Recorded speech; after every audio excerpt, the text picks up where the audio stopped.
pacienājies. Šī ir pusnegaumīgā, pusgaumīgā pica. Čau!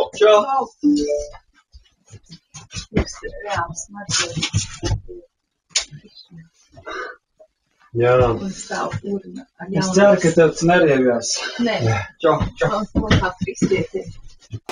Jā, man mammai arī besīja vīraks. Čau. Nē, man nebesīja.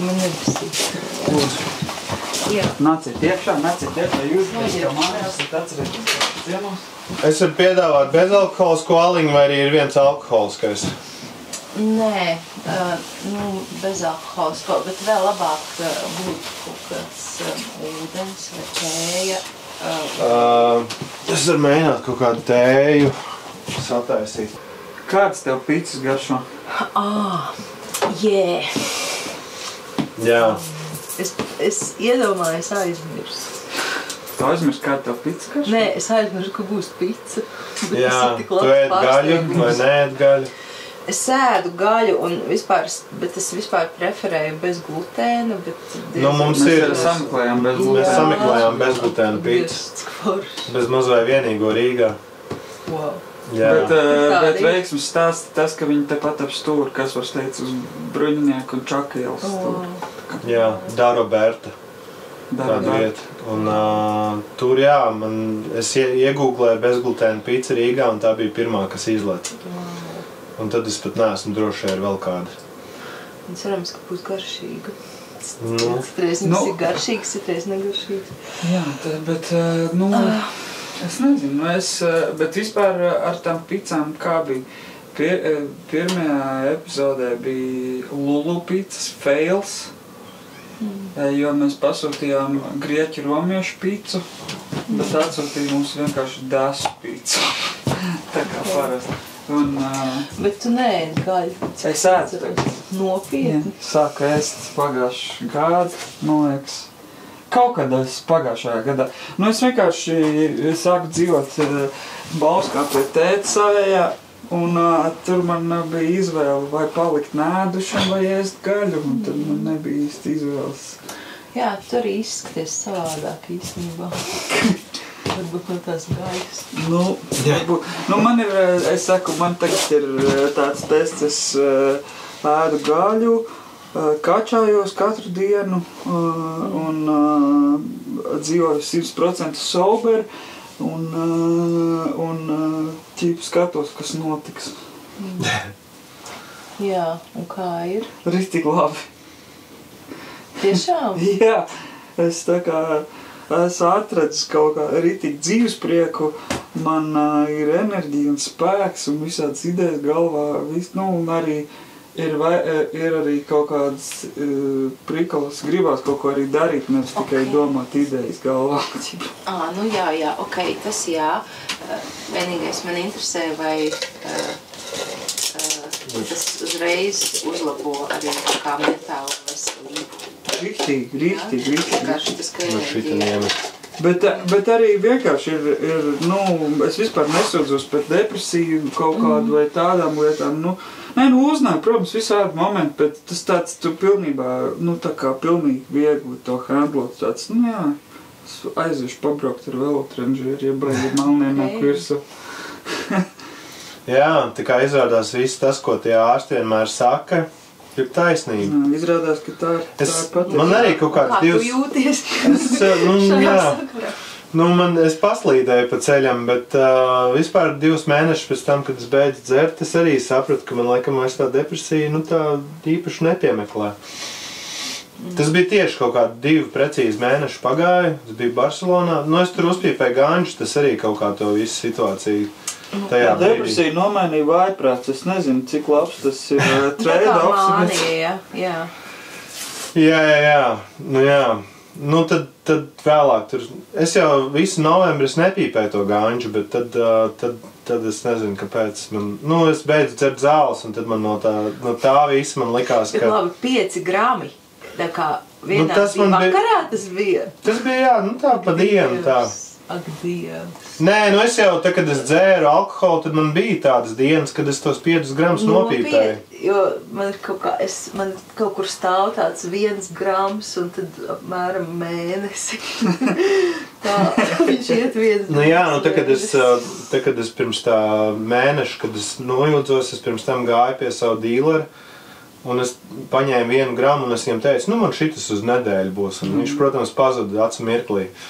Tad nākamo reizi, kad es pie viņa gāju, tad jau es ņēmu 5. Un tad es teicu, nu tas man arī uz nedēļu. Un tas arī... jā.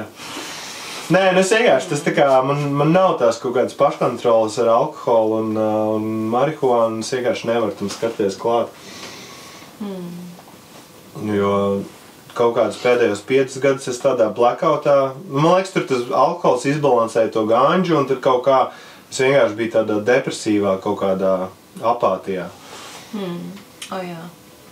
Bet, nu jā, nu tagad arī, paliek labāk. Alkoholu man galīgi negribās, ganģu arī negribās, bet, vēl tā 100% labi es nejūtos.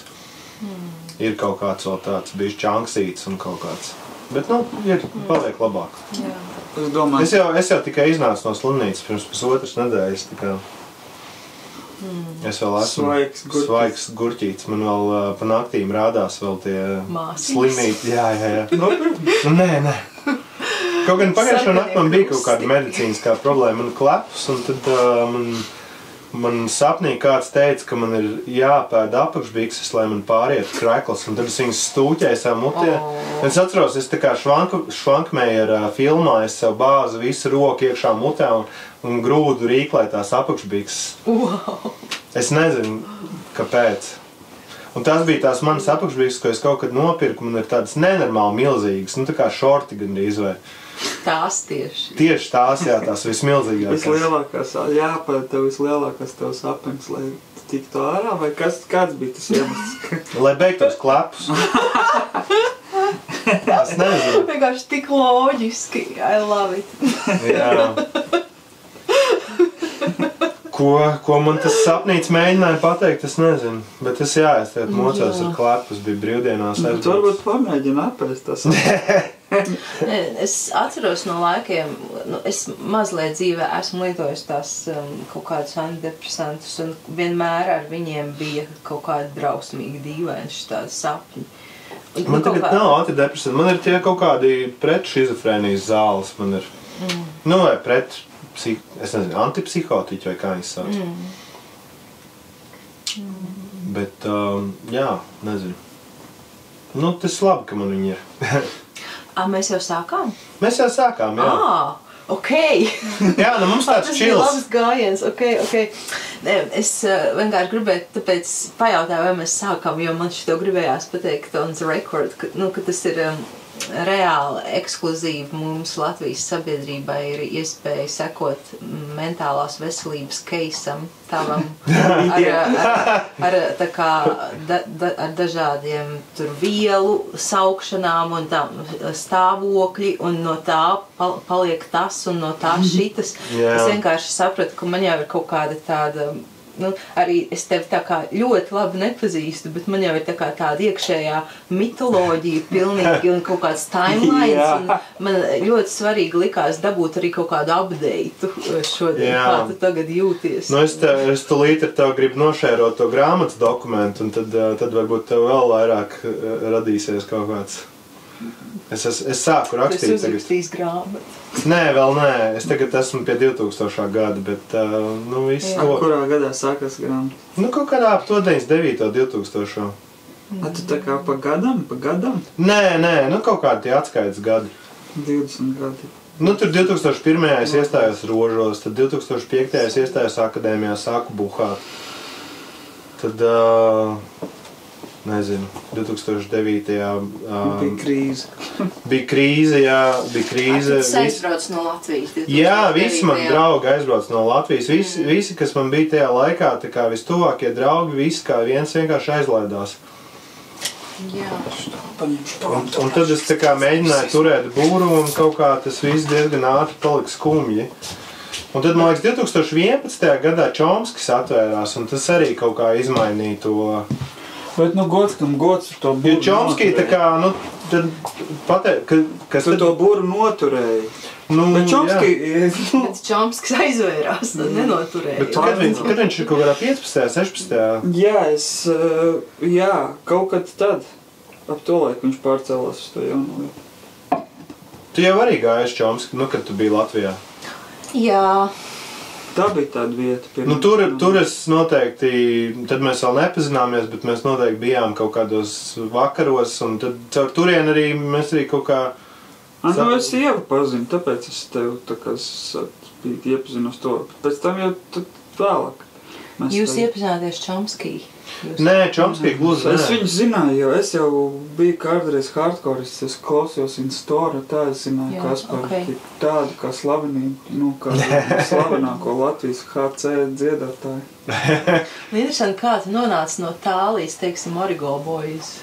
Muzikāli. Būtu interesanti zināt, es nezinu. Bet es jau arī no hardcore, teiksim, tajā kaut kādā 2009. gadā es biju klasisks hipsters. Tā kā ir kaut kāds bildes no tā laika, man bija Marian Rolls džīnsi. Man bija Marian Rolls džīnsi, kaut kādi šie uzvalka krēkli, kaut kādas funky šlipsītes, žaketītes. Jā, šitas te kapitālisms, kas mūs visus pārņēma pēc nožēlojumajiem 0. gadiem. Un tad es biju maģistros 2009. līdz 11. Visam darbs parādījās, tad visi... Man īstenībā tas krīzes laiks man personīgi bija diezgan labs, jo es saņēmu akadēmijas stipendiju, bija kaut kāda Eiropas stipendija, man bija 300 lati mēnesī un es dzīvoju uz baznīcas ielas, tur, kur tagad terapija, pretējā mājā. Man bija 3 minūtes no akadēmijas, 300 lati kontā katru mēnesi un es vienkārši čiloju. Man gan krīzes gadu bija drausmīgi grūti, es vienkārši, es tikko biju paveicis augstskolu, atlaists no darba kaut kādā, es strādāju kaut kādā reklāmas aģentūrā mirkli, burtiski 2-3 mēnešus 2009. gadā. Un tad man atlaida un visu, un es nekur nevarēju ne darbu dabūt, neko, vienkārši kaut kā gurķoju cauri tai krīzē, vienkārši kaut kā. Es reāli nezinu, es strādāju visā kādas lietas, piemēram, dekorēju kāzas, un tam, man miljons visā darba, vai šitie te botāniskajā dārzā par naktsargu strādāju. Es kaut kā atceros, laikam no Cības varētu būt. Jā. Klausies, mēs izdomājam par to picu? Mums vajag izdomāt. Nē, man garšo gaļa, bet man patīk tādas pārāk nesamudrītas tās pītas. 4 sieri, margarita. Tās abas garšo, man garšo arī peperoni īstenībā, Es sapratu, ka jums negaršo. Mums nevis negaršo, bet vienkārši bija pasūtīts pilnīgi kaut kas cits, un viņi mūs uzmeta un atsūtīja vienkārši dēspīts. Man ļoti garšo dēspīts, bet vienkārši besi ārā. Elmār, kas pa lietu? Mēs speciāli pasūtījām tādu. Mums bija kaut kāda fiška, un mēs tā sagaidām, visu tajā podkāstā tieši sagaidām, būs tā kāda dienas, būs tā grieķi romiešu pīca, un mēs atceram, un tur vienkārši peperoni pīca. Bet man liekas, tas bija performatīvs akts. Tas ir vienkārši, tas kaut ko komunicē par grieķiem un romiešiem. Tad peperoni? Man arī garšo īstenībā veģetārās pīces, arī ļoti garšo. Mēs nezinām, kāds tur īsti ir. Mēs varam to peperoni ņemt, jo tas vienmēr būs tā kā zināms, kas tas ir. Mēs nezinām vienkārši. Ne, mēs nepapētījām, kāds tur ir tas piedāvājums. Es pastīšos, kāds tur ir piedāvājums. Ar baklažāniem un ar artišo. Es vienkārši sāku tās sajust. Ar bumbieru un zilo sieru. Es šajā vīriešu vidē labāk ēstu kaut ko ar... kas nav dēspīca. Kas ir kaut kas ar baklažāniem un artišokiem. Daro Berta. Roberta. Man garšo ar jalapeņo un sieru. Man garšo ar bumbieriem un zilo sieru. Ne zilo, bet gorgonzolu. Jā. Gorgonzolu tik labs siers, viņa Latvijā tik grūti dabūt vai dārgi. Kas tavs mīļākais siers?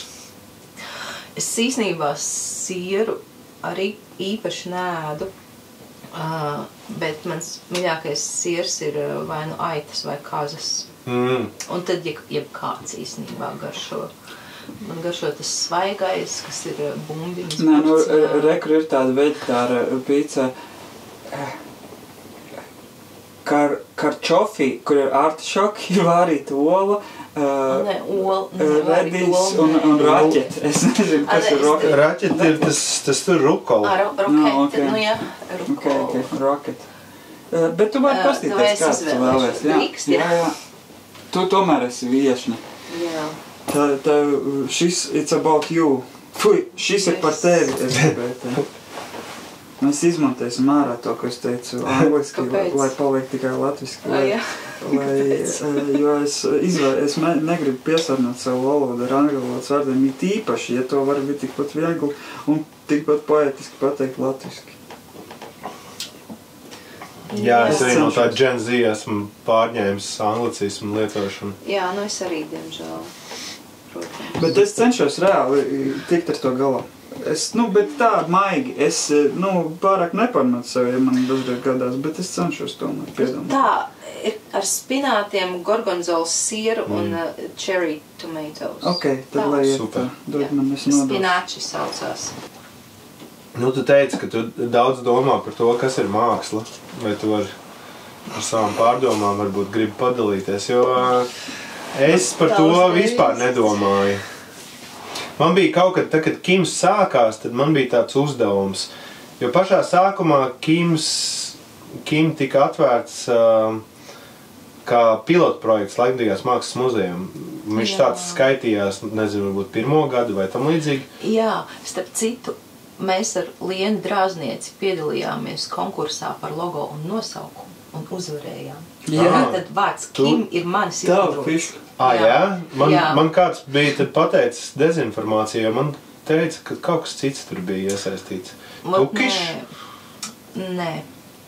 Ok, tagad mēs zinām, kas izdomāja Kimu. Es točni atceros, ka mēs Lienu šito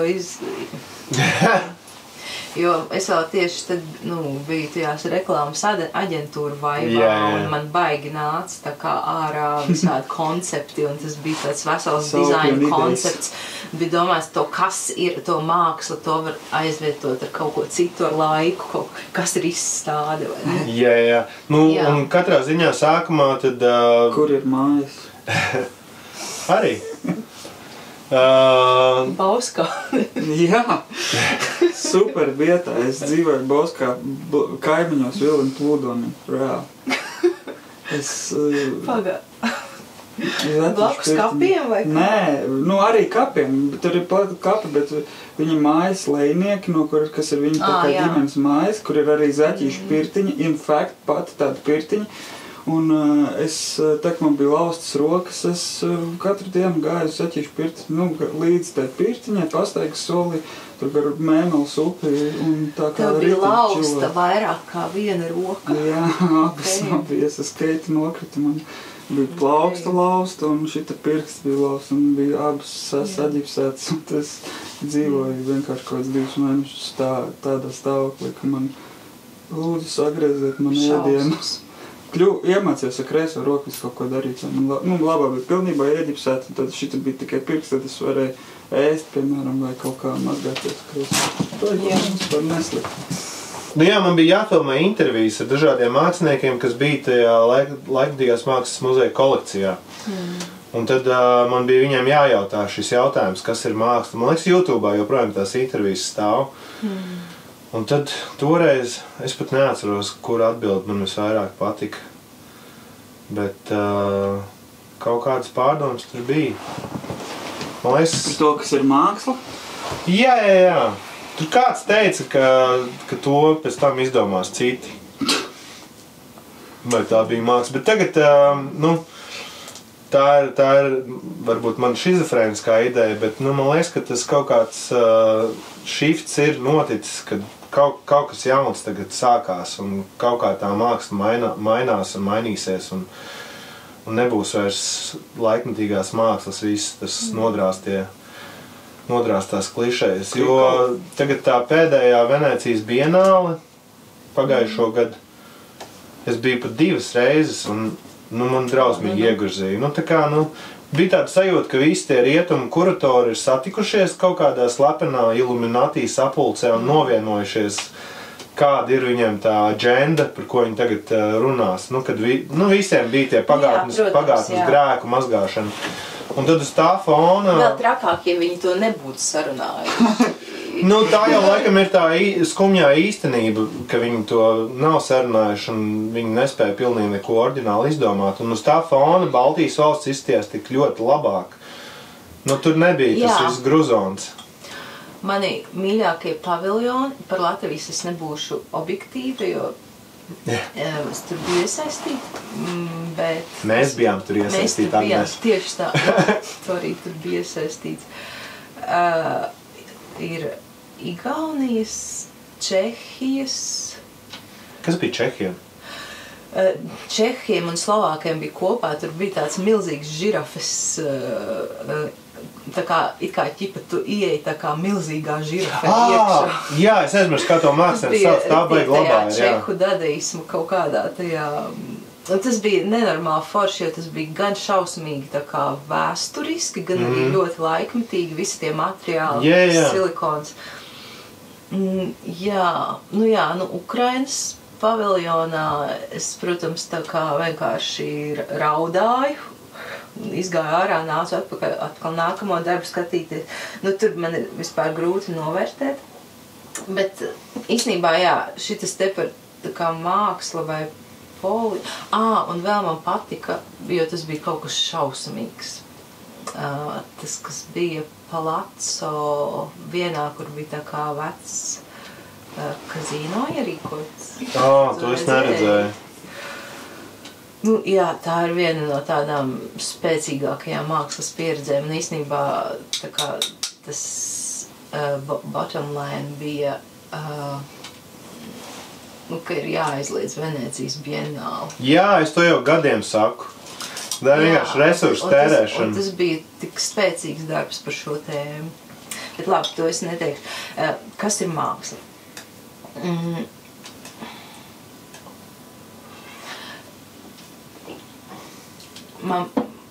Man bija, bet nevis tāda vispārinoša doma. Es tagad tikko iestājos pirmo reizi dzīvē studēt mākslu, jo man nav tāda baigā mākslinieka identitāte īstenībā. Es esmu vienmēr pārsvarā, pirmkārt darījusi kaut ko citu, un tad mākslu kaut kādos, ka es esmu starp darbiem vai brīvdienās. Tev jau parasti stāda priekšā kā dzejniece, vai tev tas nepatīk? Tas ir okei. Tas ir okei, vienīgais es vairs nerakstu. Bet man ir okei būt dzejniecei, ja to var stvert kaut kā plašāk, bet... Domāju, arī nerakstīs, vai? Nē, nav tā, ka es nerakstu. Es rakstu, bet kaut kā tieši tā vieta, kur Latvijā ir tā kā dzejnieki, kas tur raksta tās grāmatas, un tad tur šujās, ka nav nominācijas, un tas viss, un tad... Īstenībā šodien, atkal es esmu maz gulējusi un sadzērusies kafiju, tāpēc man baigi domas lēkā. Bet... Es tev varu piedāvāt, tu vēlies pēc tam iedzert čilzikulu Arizonas. Tas ir čil? Es izlasīju Sēna Kuzmina grāmatu Brīvība. Jā, es arī īstenībā gribu. Maz zināms fakts, bet mēs bijām kursabiedri rozīšos.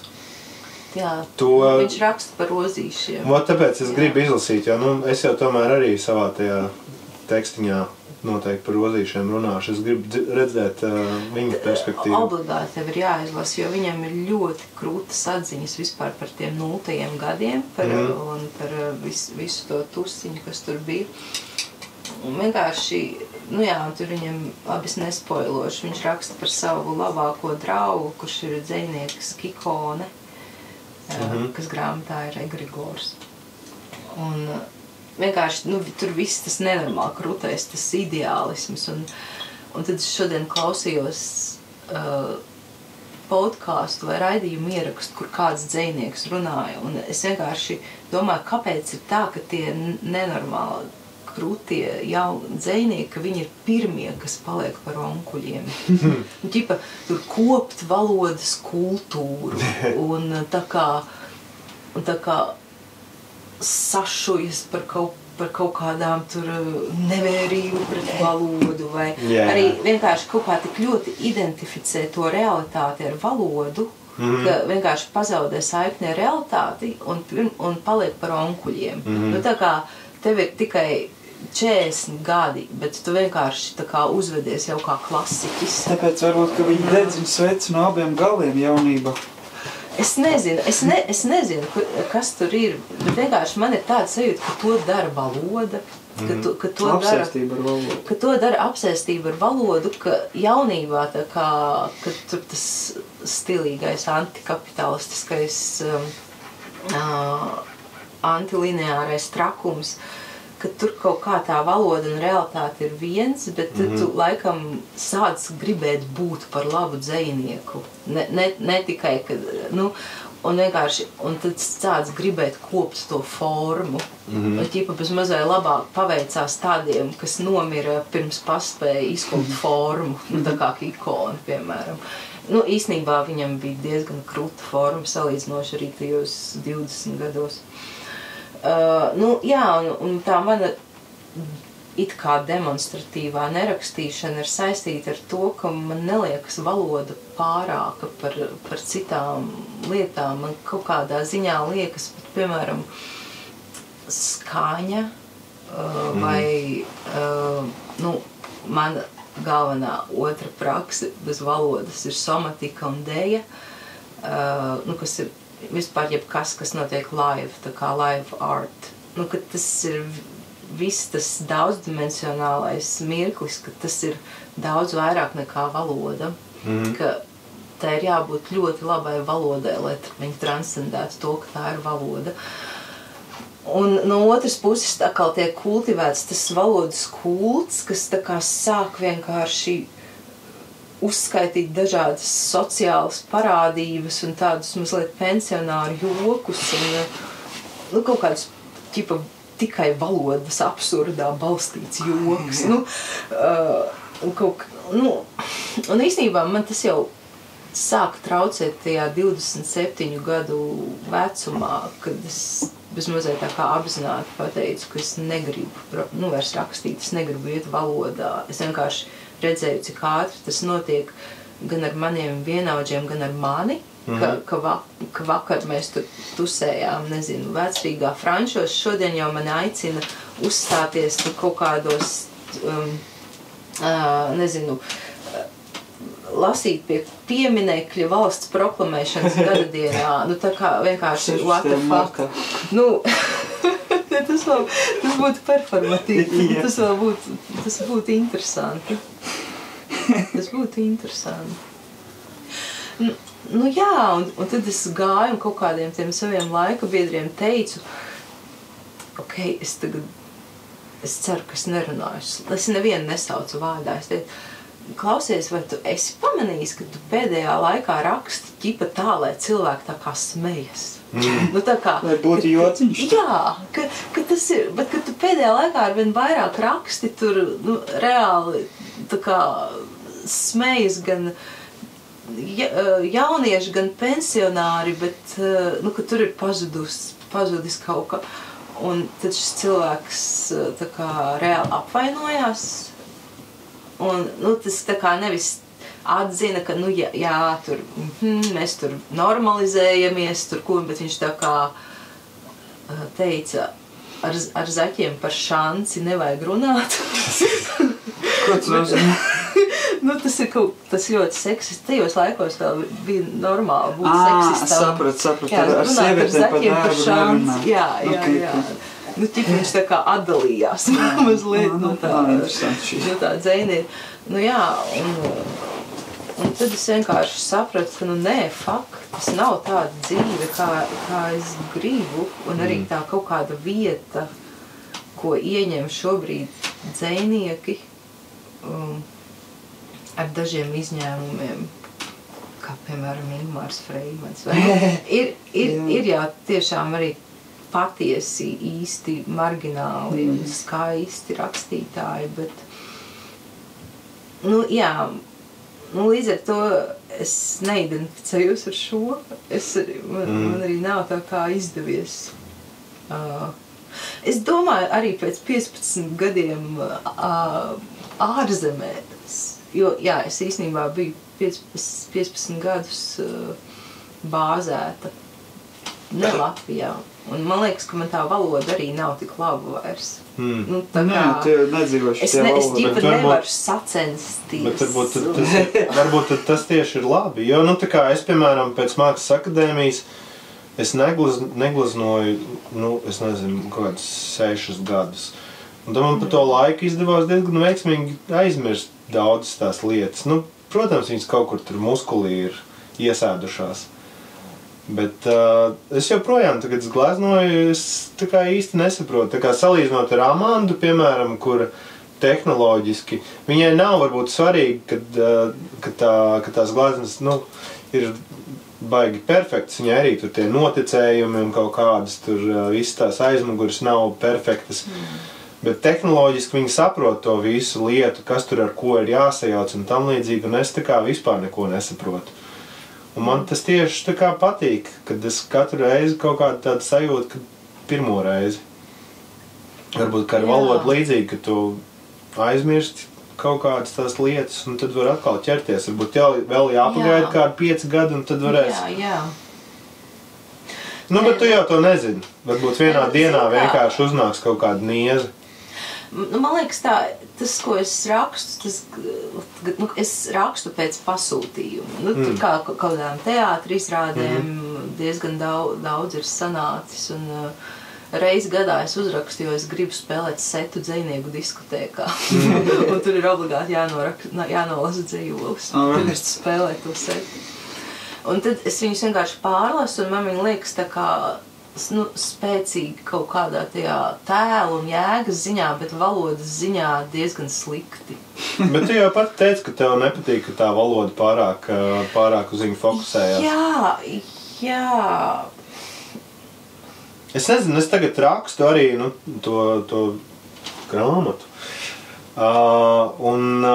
Es jūtu, ka es rakstu tā diezgan, tā negluži kā dienas grāmata, bet tā mana tāda, es negribu to saukt par izsmalcinātu, bet tāda bišķi, tāda manierīgā tā forma, kas arī tajā Amandas Pauliona izdevumā ir, tad tas pārējais ir tāds bišķi, tāds brutālāks, tāds diezgan straight forward, kad tad notika tas, un tad, es cenšos tur kaut kā bišķi kaut ko paspēlēties ar to formu, bet man gan īsti svarīgāk ir vienkārši pierakstīt visu, ko es cenšos atcerēties un spēju atcerēties.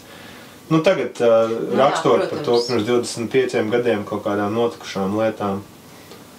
Bet es nezinu, jā, Man liekas, vispār šobrīd sabiedrībā in general ir tā kā tieši no rietumiem nācis tā apsēstība. Tā ideja par to, ka visi tikai valodā, visi mēs varam saprast tikai valodā, tas ir tik garlaicīga doma.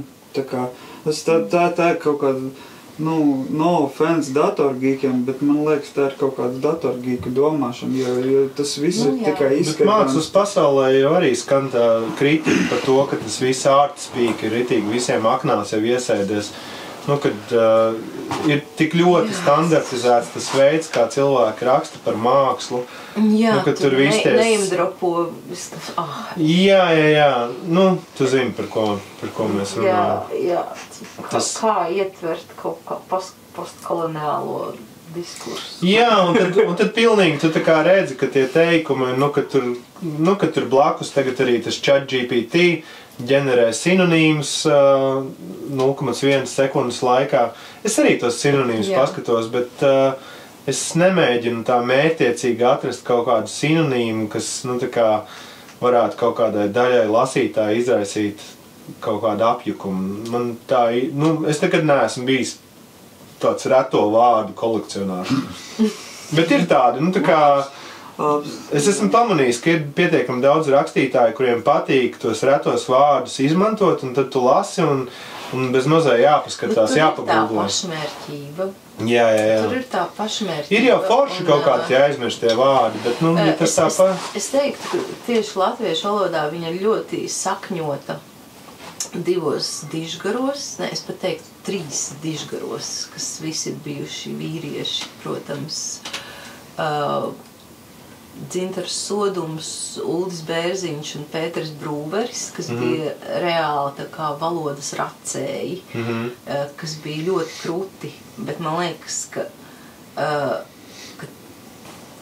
pārpratums ir tur, kur tiek uzskatīts, kur tas tiek sākt uzskatīts par standārtu, ka tā ir jādara ar valodu. Tas ir vienkārši, es to vienkārši redzu kā nerdy hobiju. Jā. Tā kā kolekcionēt kaut ko. Jā, bet tā vietā tas tiek redzē, jā. Jā, ka tam pašam pa sevi kaut kāda vērtība ir, ka tas nevis tāds interesants faktorīts.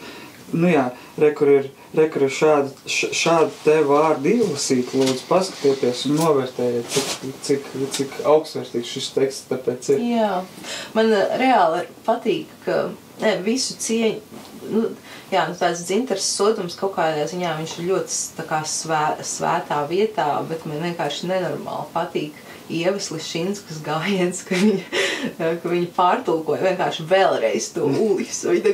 Man nepatīk. Vispār vienkārši pārtulkoja vēlreiz, bet Ulis vienkārši, ak Dievs, tas ir tāds vārds. Es to Sodumu Ulis lasīju, jo, kad es biju Rožos kaut kādā 2. kursā, kā es ar viņu mocījos, un tā kā tu lasi viņu. Bet es vispār gribētu Lišinskas tulkojumu izlasīt. Jā. Man liekas, ka viņa tam tiešām, es tur redzu tādu ļoti krūtu, gan jau, ka viņa pati kā, parasti tā paudze grib norobežoties no feminisma un tā tālāk, bet es pilnīgi pieļauju, ka viņa būs tāda daudz pretimnākošāka tā valoda un jēgai kalpojošāka. Un kaut kādā ziņā rūpe,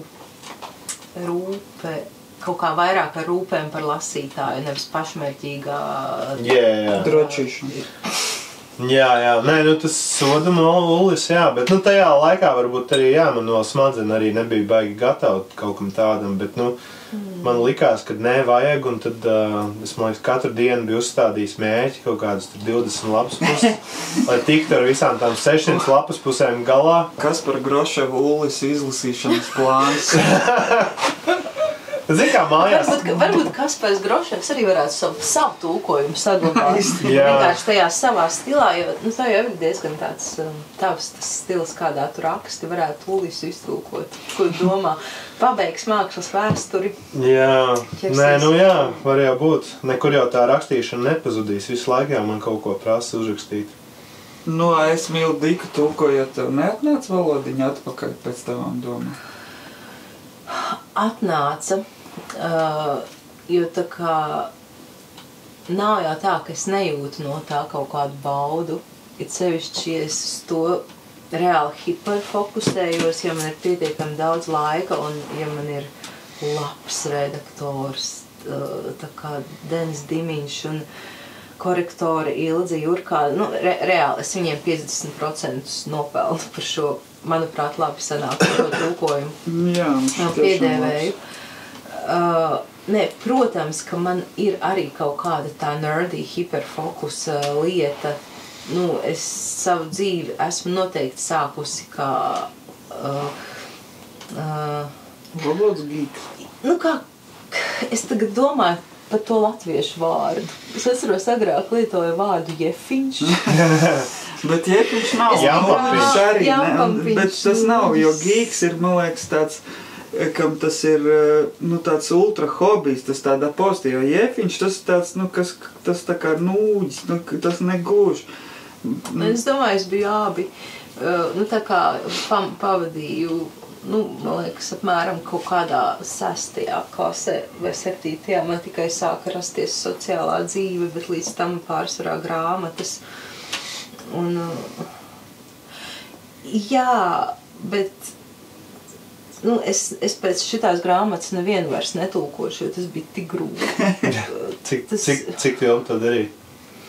Daudz ilgāk nekā bija paredzēts. Man liekas, kaut kāds vai 2 vai 3 gadus. Un šausmīgi prokrastinējot, un tad, kad es tiešām tajā iegāju, tad es saprotu, ka šobrīd baigi labi kaut kas spridzinās, bet visa mana tā kā ķermeniskā dzīve ir tā kā ārpus kritikas. Es esmu pārdzērsusies kafiju, es vienkārši pasūtu visu laiku, ēdu kaut kādus sūdus, es neesmu sen bijusi dušā, tā kā mans ķermenis nav pieslēdzies realitātei, un vienkārši tas ir šausmīgi grūts esamības stāvoklis, kur atrasties. Es noteikti neesmu garo gabalu, ne rakstītājs, ne tulkotājs. Man tas, ka tu ķipa, jā, es varu izolēties tajā valodā, bet no sērijas viss pārējais sāk smirdēt. Man tas vienkārši nepatīk, man nepatīk tas process. Ir mākslas process, kas man patīk daudz labāk. Un, vēl par valodu ir tā, ka tur ir baigais fokus uz to produktu, un par to, ir gan jau cilvēki, kuriem arī patīk tas rakstīšanas vai tulkošanas process, tādi kaut kādi radikālie introverti, bet es neesmu vispār introverts. Un tur ir arī tas, ko tu nosauci par tročīšanu, es domāju, ka tur arī ir tas patriarchāta aspekts. I guess, jā. Gan attiecībās ar valodu, gan tas, ka tas produkts, ka tas dzejolis kļūst par fetišu, tas, ko es šobrīd tā kā pirmoreiz dzīvē studēju mākslu, ja? Un mēs lasam Marksu, mēs sākam tā kā no pamatiem, un tur viņš raksta par to fetišu, kas ir principā tehnoloģijas un produktu fetišs. Un ka visa uzmanība ir tā kā uz to produktu. Un tas, man liekas, tā kā ne tikai kapitālistisks, bet arī ļoti kaut kādā ziņā tam ir sava vieta, bet tas ir tas tā kā, ko varētu nosacīti dēvēt par vīrišķo realitātes spektru. Tas ir nodarīt lietas. Bet tas nav arī tā nav kaut kāda tieksme, vienkārši vīrietim tāda nepiepildām kaut ko dzemdēt un radīt, tāda tiekšanās uz sievišķo pusi īstenībā. Tā man šķiet. Man šķiet, ka tas tā ir tāda vienkārši potences meklēšana kaut kur, tev nav dots veidot dzīvību šajā pasaulē, un tu uz to tiec. Un tāpēc ir tāda apsēstība, ka man...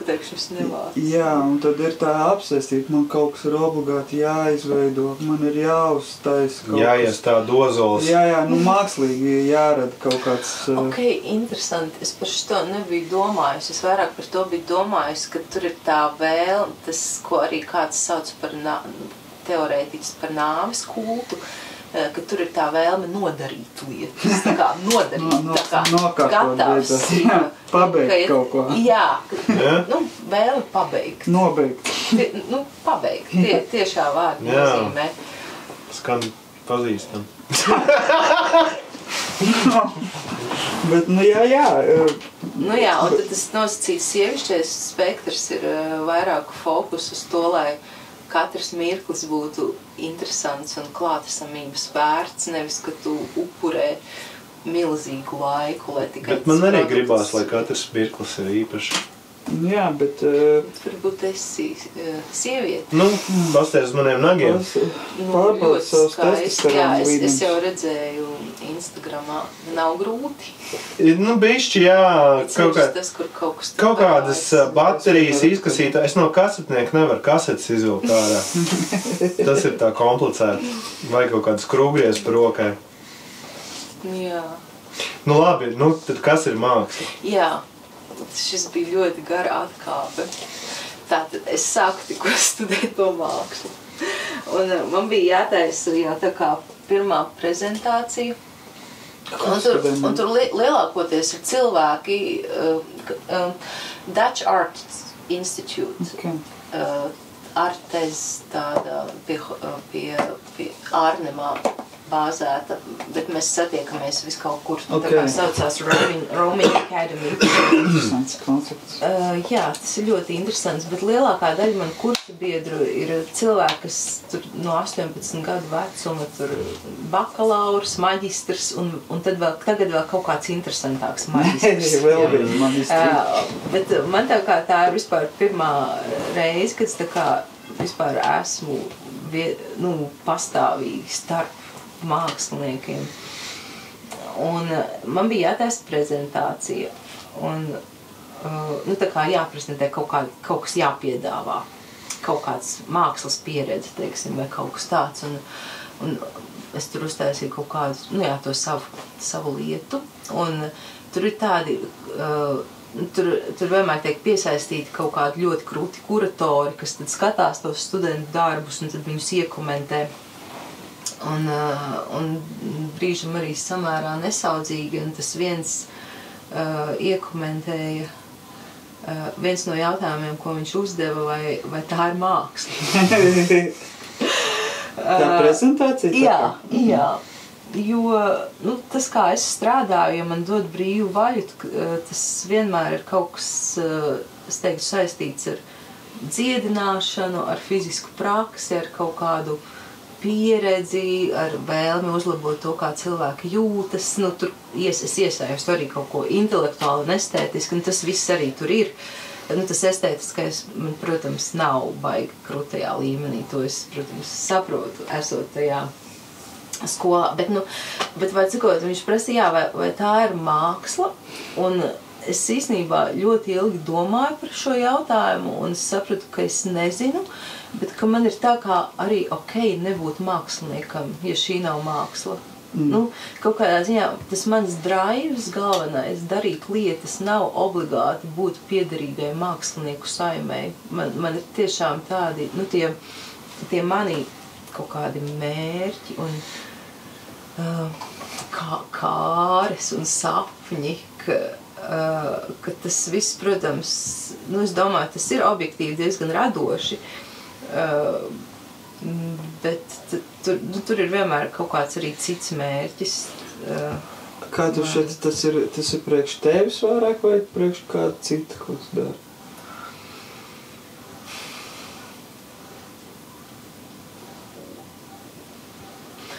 Man liekas, ka es esmu diezgan tendēta uz kolektīvu un tā kā uz citiem, un tu esi bijis manos procesos.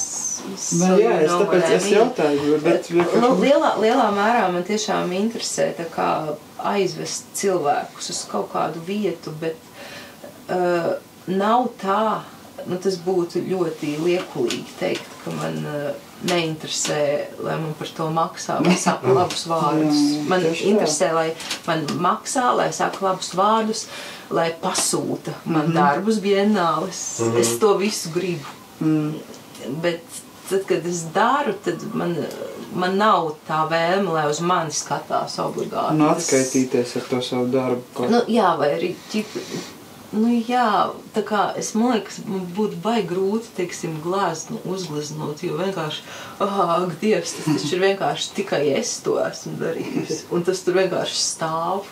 Tas kaut kāds, tas ir tik ievainojami. Tāpēc man šeit galerijā patīk darīt lietas, jo tad tas ir kaut kā kopā. Es un mākslinieks vai es un kaut kādi palīgi un mākslinieks. Jā. Tādā ziņā, bet vispār man liekas, ka par to mākslu domājot, es jau arī tā kā diezgan maz īstenībā ar citiem māksliniekiem sanāk pavadīt laiku, vairāk tie ir kaut kādi cilvēki, kas ar visu kaut ko citu nodarbojās. Un man īstenībā tad parasti ir pašam daudz interesantāk runāt, es nezinu. Paklausīties, kā kādam ir gājis makšķerēšanā vai medībās, piemēram. Bet man tāds novērojums, es sāku tos cilvēkus saukt par dzīves māksliniekiem, kas tā kā dzīvo kā mākslas darbu. Jā, klasika. Lai arī es nezinu, ko tas mākslas darbs īsti, es tagad nevaru pateikt, kas ir mākslas darbs. Nezinu.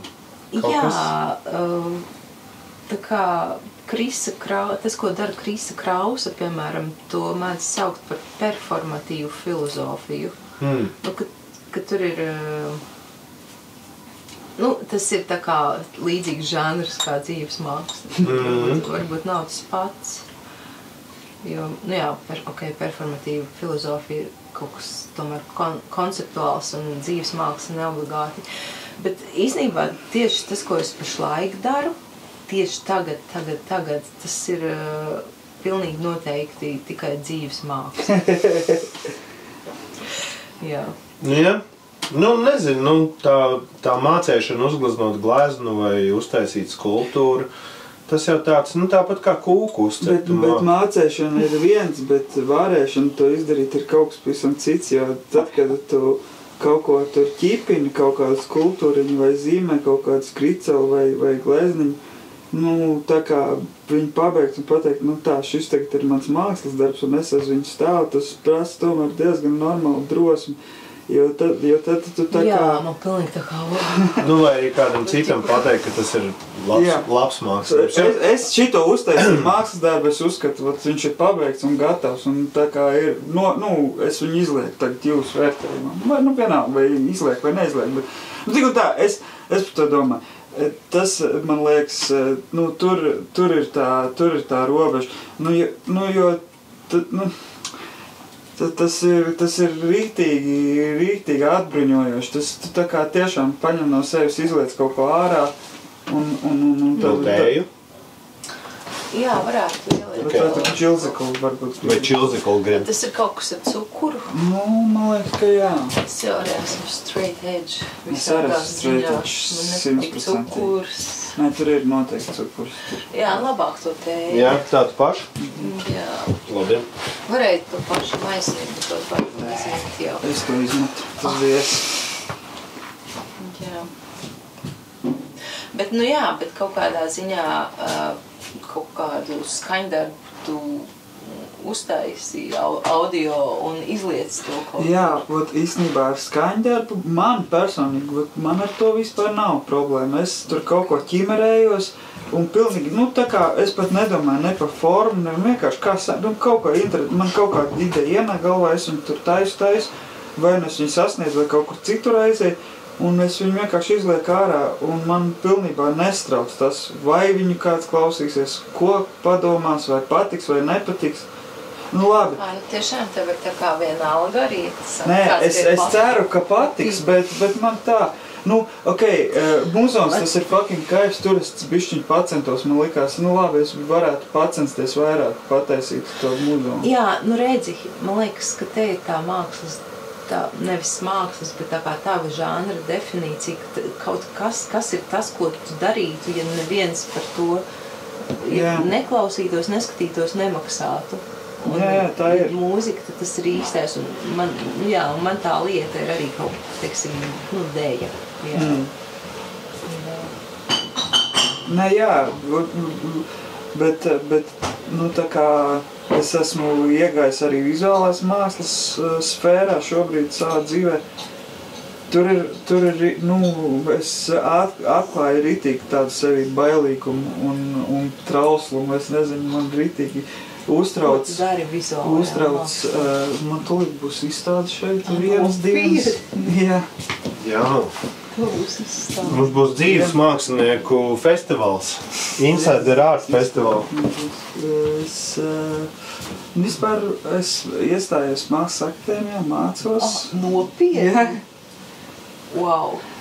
Bet tagad man ir akadēmiskais gads jau salauz rokas septembrī un tad es kādā speciālā? Maģistros. Tev tur vajadzēja zīmēt kaut kādas ģipšu galvas? Maģistros tās briesmas ir beigušās. Jo es esmu domājis, ka man ļoti gribētos iestāties keramiķos. Tas ir process, kas man ļoti patīk, bet es paskatījos, ka tur ir jāzīmē tādas ģipšu galvas. Bet maģistros vai tad arī? Es nezinu, vai man ņems uzreiz maģistros. Jā, tā varētu būt. Bez jebkādas. Bakalaurus, diemžēl, ir, jā. Man nebija bakalaurs mākslā, bet maģistros man paņēma. VKN ir vizuāls tā ir tā vienīgā varbūt arī. Tur varētu ieslīdēt ar dators skilliem. Jā, bet arī stulbi ir tas, ka tu iestājies tajā VKN un tad, ja tu gribi iet uz keramiķiem, tad tev tur tā baigi nemaz neņem ar atplastām rokām. Kad tu, teiksim, papildus aiziet tur keramiku paķibināt. To es zinu tā no dzirdētām pieredzēm. Neviens tur neļauj tā pārslīdēt no viena. Jā. Nu, man jau liekas vispār, aizslīdēt.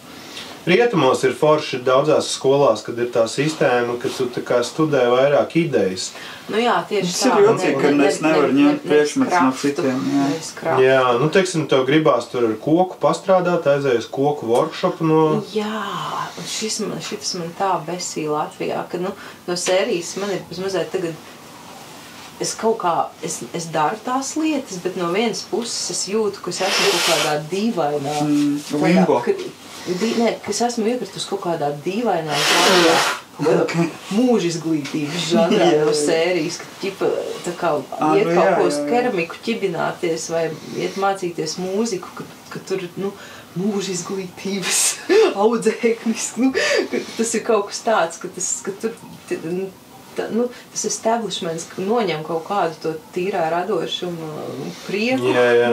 Un tad mums ir tāda lieta kā stikla nodaļa, kur cilvēki taisa stikla mākslu. Kas ir stikla māksla? Man ir jautājums, kas tas ir? Es neesmu sapratis. Nu, vispirms tiksim galā ar to, kas ir māksla, un tad ķidāsim, kas ir stikla māksla, kas ir...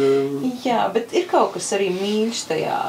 Man liekas, ka visu Baltijas valstu. Bet tā stikla māksla īstenībā, neskatoties to, ka tas ir tur bakalaura, maģistra līmenī cilvēki studē to saucamo stikla mākslu, tajā pat laikā uz to var skatīties kā uz naivismu. Un tas naivisms ir tajā ideiskajā pusē. Nu, kad teiksim par idejām, viņi par to stikla mākslas ideju, viņi diezgan, nu, man liekas, nu labi, es negribu tā likt vārdus mutē, bet man liekas, ka tā diez vai tur baigi interesants tās idejas ir, bet un tad tas tāds ideiski naivs un profesionāli, nu tā kā tehniski ļoti profesionāli. Jā. Un gan jau arī tur visādas autora tehnika. Nu, un tad attiecīgi atkal jautājums, kas ir māksla? Nu, tad tā kā, vai tā ir, nu, jā, visi nostata to formu pret ideju. Jā, jo es domāju, lielākā daļa manu kursa biedru, visu to, kas Mākslas akadēmijā, Stirdziņā, visu to sauc par kraftu. Ka nu, tur nav, ka tas mākslas tas ir krafts, jā, tas ir tāds relatīvs naivisms. Nu, jā, naivisms. Kaut kādā ziņā. Jā, bet es vēl esmu iedomājusies par to, tā kā to sauc, posthumānisms. Jā, aktuāls buzzword. Jā, bet vajag sakot, ka tas ir par to, ka nedzīvām lietām piemīt kaut kāda savs liktenis, agenda un agency. Jā. Un vienkārši es sāku, apmēram pirms gada, kaut ko strādāt ar māliem, un vienkārši es tā kā jūtu, kā viņš tevi paņem tā, ka, tas process pilnīgi tā, ka es trīcu, pēc tam, ka es esmu tur mēģinājusi kaut ko izvirpot, vienkārši.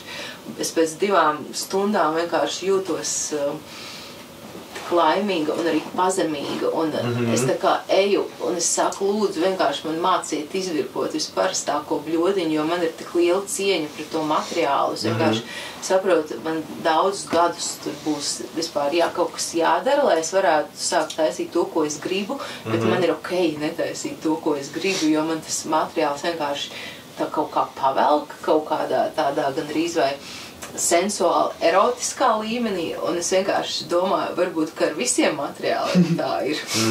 Varbūt, ka tie ir paši materiāli, kas veido Mākslas akadēmijas tur materiāli ir ļoti aktuāli. Kas te? Man ar krāsām bija tāda līdzīga pieredze. Mēs ar manu partneri grupā Ceriņi taisījām dekorācijas arhitektu savienības Ziemassvētku ballē. Un mēs tur taisījām... Tas CV vienkārši.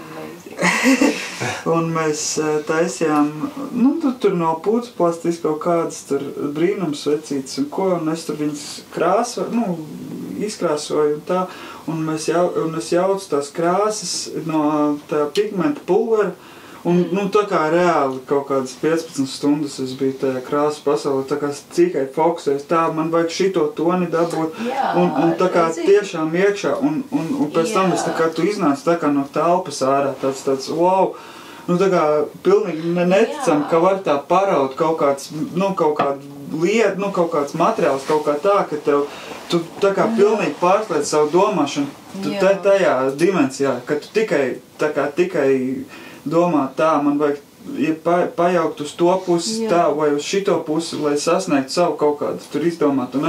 Varbūt tas no mērkaķu laikiem nāk. Un reāli izsit korpus. Man liekas, ka tas ir kaut kas reāli šamanisks.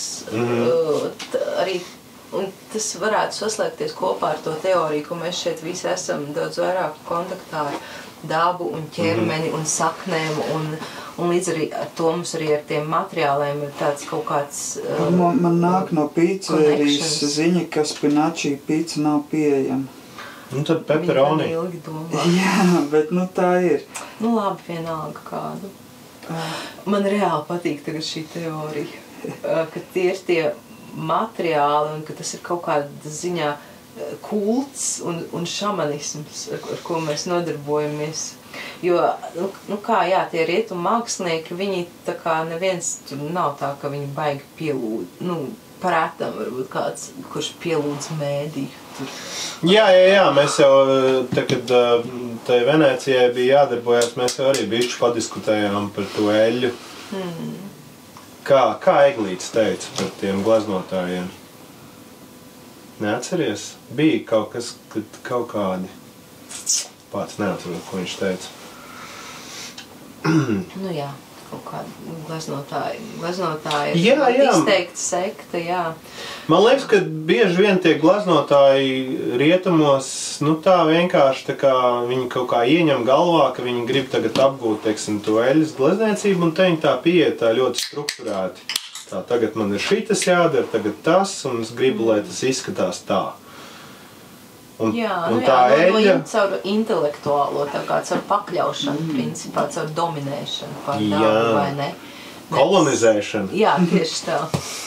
Un man atkal, es nezinu, man tā eļļa, nu tā kā, jā, nu tur jau tajā tekstā es jau tur to uzrakstīju, bet, nu nezinu, nu tur ir kaut kāds, tur tas viss, tas, ka arī, nu es esmu baigi šmulīgais, un tad man viņi vienmēr uz visiem krekliem un biksēm un visur.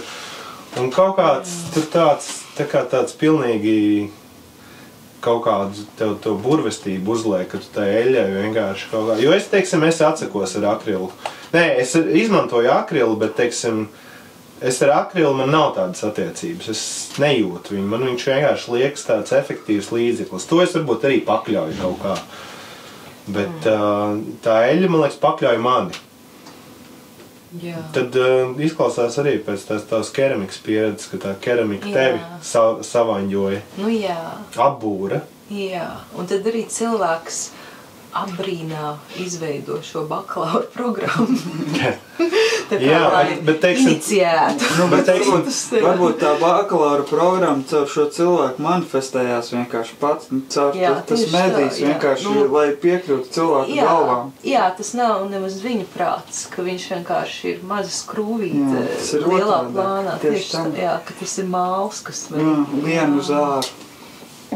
Jā, es neesmu prasījis savai mammai, kā viņai ir ar tiem izšūmiem, kādas viņai ir attiecības ar tiem diegiem.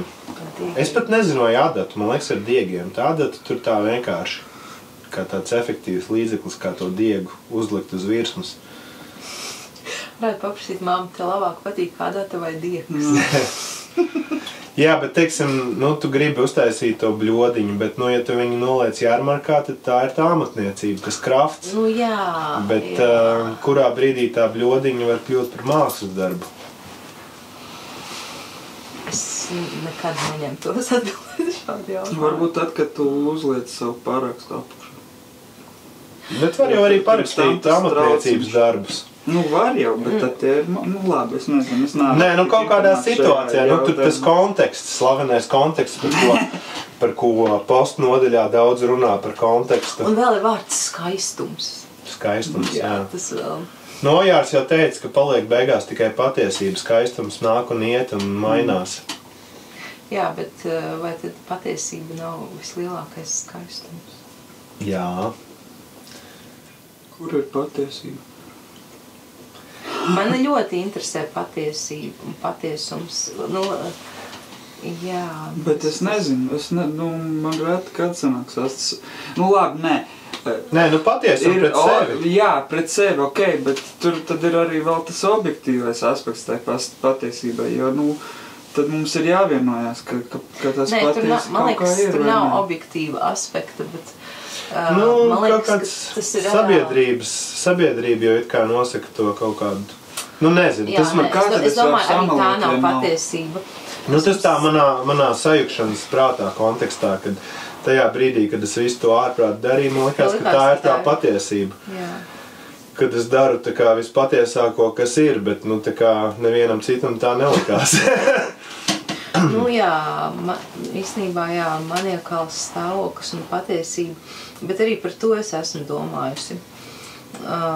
Var sakot, tā kā patiesība, kaut kāds patiesums ir vienkārši, tas ir kaut kas ļoti saistīts ar pieslēgtību laikam un mirklim, un tu to reāli, katra mirkļa patiesības, tu tā kā reāli vari sajust, kas viņa ir un kas viņa nav. Nu, jā, es katrā ziņā es to jūtu tā kā ķermenī, jā. Jā, es piekrītu. Intuitīvi vai kaut kā tā kā vēderā vai vienkārši, ka, šeit šis ir tās. Jā, tā kā nevis kas ir matriks, bet kad ir matriks. Jā. Un par to maniakālo, jo man ir arī pazīstami viegli maniakāli stāvokļi, diezgan regulāri. Un par to es, lasot par mentālo veselību, es uzgāju kaut kādu podcastu, kur cilvēkam tieši uzdev jautājumu, kā var just, kā tu vari zināt, vai tu esi flowā, vai arī tā ir mānija. Tas man arī interesē. Jā, un es pateikšu, ko tas cilvēks atbildēja. Viņš pateica, ka vienmēr galvenais vienkārši nočako ķermeni, vai ķermenis ir atbrīvots vai saspringts, un arī prāts. Un ka mānijai vienmēr ir kaut kāds tāds saspringums, kaut kāds tāds overexcitement. Tu jau man arī kaut kad rakstīji, ka nu tur regulārs miegs, regulārs ēdiens, personīgā higiēna, tas viss. Nu, kas, protams, jā, man tajā... tas vien jau neizglābs. Nu, jā. Es, piemēram, tā nosaku savu mentālo stāvokli, kāda man ir zobu kopšanas kultūra. Ja es godīgi no rīta vakarā pucēju zobus, tad man viss kārtībā, es neesmu sajūts. Ja es esmu nemazgāju zobus vairs, tas nozīmē, ka man es pietuvojies melniem caurumam, jau nav vairs tik labi. Jā. Nu jā, vienkārši tā kā novērst. Jā, jo man ir reāli kaut kāds tāds fizisks izpausmes tam, ka ja tu nobīdies no kaut kāda baseline, kurā tu tā kā izvēlies turēties. Nu, jo tas jau arī, jo tu jau, tu tā slidinies šurp turp. Nu, vismaz es, ja man, tā kā arī es neparakstos visu laiku būt tāds kaut kāds kārtīgs cilvēks, jo tāpēc, ka tajā melnajā, ne melnajā, tajā tumšajā stāvoklī tur ir arī kaut kāds magics interesants, ar ko padarboties kādreiz var tā kā kaut ko saprast. Jā. Bet man jau liekas, ka tā, kad tu radi to mākslu, lai kas tas būtu, mēs vēl neesam sapratuši, tad tajā radīšanas stāvoklī arī tāda mini psihozīte. Nu, tā kā tā drebēšana, piemēram, kaut kāds tāds saspringums. Nu jā, tas ir tas flows vairāk, es domāju. Man arī liekas. Nu, tā kā es tur mēģinu nekratīt roku un uzķeksēt to kleks pareizā vietā. Jā, nu, ir kaut kāds tāds nospriegojums. Man ir tā, ka man ir kaut kāda ideja. Es zinu, kas es tajā flowā, man uzreiz ir pilnīgi gatava ideja galvā, es vienkārši piesēžos un uzreiz viņu gatavu dabu un laukā, tā kā gandrīz vienā piegājienā. Un vienmēr tas arī tā nevis atmaksājas, bet tas tā kaut kā pēc tam novērtē, kaut gan, citreiz, protams, arī tad, kad tu caur strāgu, protams, ka tu tā kā rītīgi rūpīgi, ilgstoši kaut ko dari. Jā. Nu, tā, kad tev ir skaidra ideja, bet tev tur jāieliek pareizajā vietā tas ķeks. Es īstenībā domāju, es laikam gribu ņemt atpakaļ to, ko es teicu, jo man liekas, gan maniakālā, gan psihotiskā stāvoklī tomēr ir arī kaut kāds patiesības kanāls. Ka nav tā, ka viņš nav. Jautājums drīzāk, kā tu kā fizisks ķermenis ar to sadzīvo, vai tas tev nekaitē. Tā kā, vai tu vispār fiziski spēj tā kā uzņemt? Tā kā mēs esam miesā, mirstīgā miesā, kurai kaut kādi tie savi likumi, ka ir jābūt spējai laikam tā kā kaut ko arī mazliet aizgriezt ciet drusciņi, ja tu gribi ilgi dzīvot, bet ir arī pilnīgi normāli, man liekas, tur sadegt tajā gaismas kanālā vienkārši, un, jā, jūs noteikti zināt, ko jūs domā. Bet man liekas, ka... Jautājums, vai tu gribi dzīvot? Jā, un vēl ir arī tāda interesanta lieta šajā pašā tēmā, ka tu vienreiz esi bišķiņ iedzinājis sevi to spuldzīti un varbūt aizgriezt ciet, bet pēc tam ir ilgas atkal atgriezties tajā spožumā, bet tu saproti, ka tas ir bīstami un tev gribās dzīvot, bet tu vairs, tad tu zini, ar ko tu spēlēji. Jā, tā kā Virģīnija Vulfa, tur bēga uz laukiem, vai ne, un tad gribēja atkal beigt uz pilsētu. Viņa jau arī ar šizofrēniju laikam tieši dīloja, kas viņai ļoti aktivizējās pilsētā. Jā, tur apkārt viss kaut kas notiek. Jā, vai cikot, tam dievišķajam kanālam viņam ir pilnīgi vienalga, vai mēs dzīvojam vai mirstam. Vai tu vari to nohandlot vai nē? Jā, viņam ir pilnīgi vienalga. Tam dvēseles līmenim. Tagad mēs aizējam ezotērikā, mans viens no mīļākajiem tematiem. Super. Ezotēriskais podcasts. Jā. Ka tam dvēseles līmenim kaut kādā ziņā ir pilnīgi vienalga par ķermeni. Tā kā. Bet redz, kurš tad ir tas? Pašeni, tā kā. Davai, jā, you do you, es vienkārši tā kā, es iešu uz nākamo. Uz nākamo, jā. Jā, ka viņš ir kaut kāds tāds pasažieris, kam ir sava tā kā Kā Twin Peaks Bobs. Nē, es to nejūtu kā kaut ko tik riebīgi. Nē, man liekas, tas bija dēmons. Es reāli par to domāju, ka no tāda aspekta, ka ir kaut kādas citas dimensijas būtnes, es nezinu, vai to var glužāk par būtnēm, bet kaut kādi spēki, kas reāli darbojas uz cilvēku kopām, un viņiem interesē tikai statistikas dati, bet tā, ka viņi tiem spēkiem. Viņiem interesē tur, cik ir šobrīd uz planētas ir laimīgi cilvēki, cik ir šausmīgā agonijā, un tad viņi, vieni, teiksim, baro vienas emocijas, otras, un viņi tā kā pat to, kas tev ikdienā notiek, tas nav būtiski. Galvenais, kā tu jūties, un viņi tā darbojās caur cilvēku kopām kaut kādā. Enerģētiski kaut kādi. Jā. Man es par to esmu kaut kā tādu schēmu savā galvā veidojis. Eņģeļi. Jā, un tad viņi tā kā vienkārši... Vampīri. Jā, vienalga, gan, dēmoni. Es domāju, ka vampīri gan jau, ka reāli ir. Es domāju, totāli ir. Jū. Bet es nezinu, vai viņiem Mēs tā kā Ramondu bijām Drakulas pilī, bet tur nebija neviena vampīra. Nē, tā pati pils bija diezgan... Tur bija vampīri pastrādājuši. Jā. Pie izstādes dizaina. Diezgan dvēseli izsūcoši. Nevienam neiesaka braukt uz Drakulas pili speciāli. Ja pa ceļam... Tāds komerciāls vastu tur tāds, tā kā 90. gados muzeja dāmas no kādas mazpilsētas ir ieradušās un pastrādājuši bišķi. Kārtīgi. Bišķi. Bija diezgan šokējoši. Tā bija medicīnas muzejs? Nē, zin kā, tas kā agrāk bija medicīnas muzejs, tas ir šedevrs salīdzinot ar šito. Bija tiešām nožēlojami. Okay. Un kas man visvairāk sadasmoja, ka tur tu izēj cauri un tur tikai viens mēsls pēc otra. Un tad pašās beigās tā kā spļāviens sejā tur ir kaut kāda tā Drakulas mazmeitas akvarelīts ierāmēts, bet tu tā ātri viņā ieskaties un tu saproti, ka tas ir tāds pikseļains izprintēts, tas akvarelīts. Un tas bija tiešām tāds spļāviens sejā. Jā, es tieši Varbūt tas ir tāds meta līmenis, ko tu neuzspēj. Nē, jā, bet ja mēs to šeit izdarītu, tad mums būtu kaut kāds... Tas konteksts būtu cits. Mums būtu arī kaut kādi citi iemesli. Mēs varbūt to kaut kā ironiski... Tev vajadzētu bildi ar to pikselēno reprodukciju. Jā.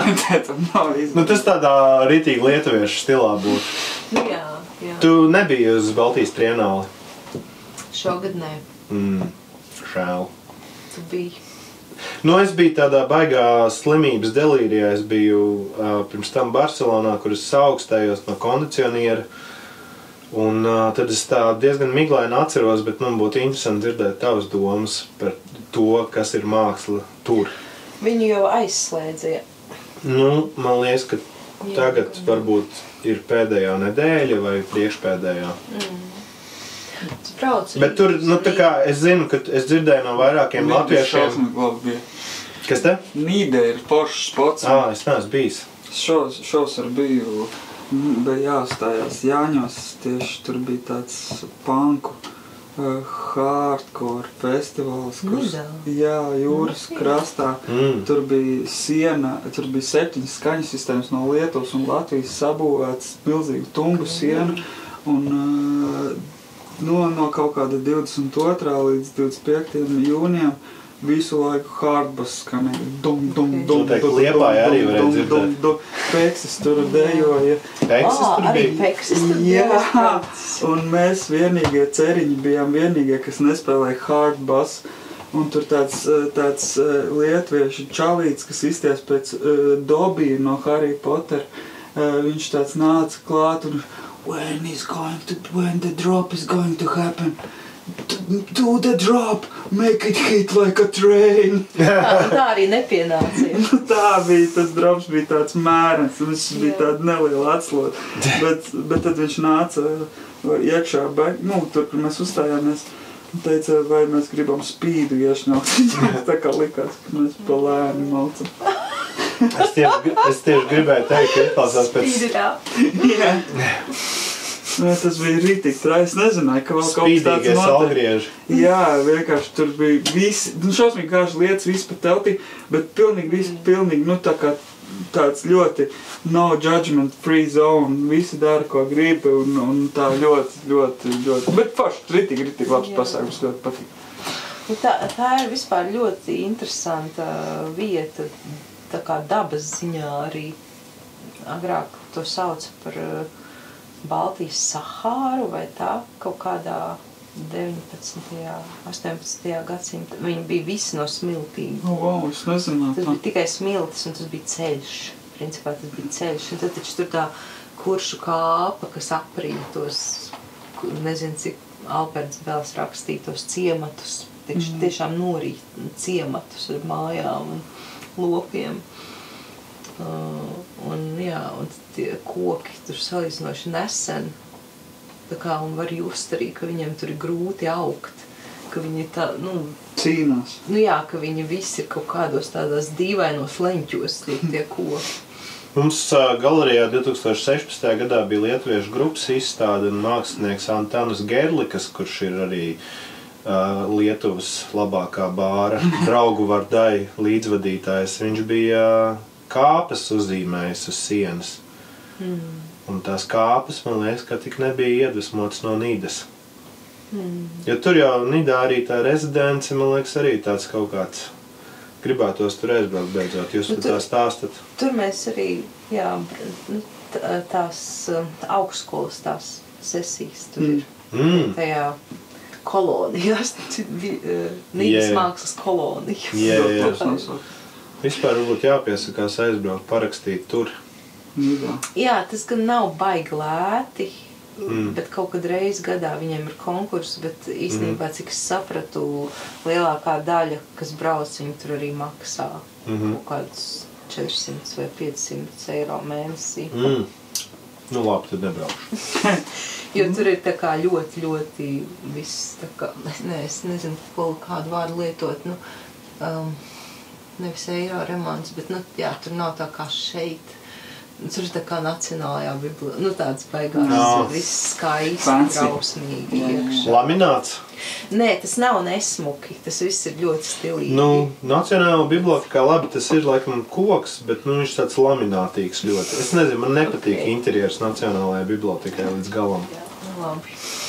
Nezinu, tās izstāžu zāles arī, it kā jau viņas var modificēt, bet kaut kas tur tāds bišķi ir tāds pārāk sterils. Nacionālā Latvijas Nacionālā biblioteka vispār spiegu pūznes, man ir bijis ar to iestādi, es nevaru izturēt, man besti ārā, ka viņi pirmdienās, mēneša pēdējā pirmdiena vai kad ir slēgti, es kaut kāds vairākas reizes esmu uzrāvies to, kad es gāju, man bija skolā kaut kas jādara, es aizčāpoju līdz tai biblinei, bams, nekas nebūs.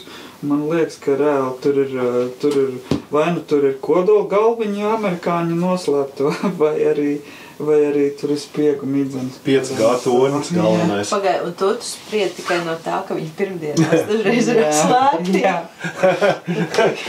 man tur kaut kas Notiek apkope.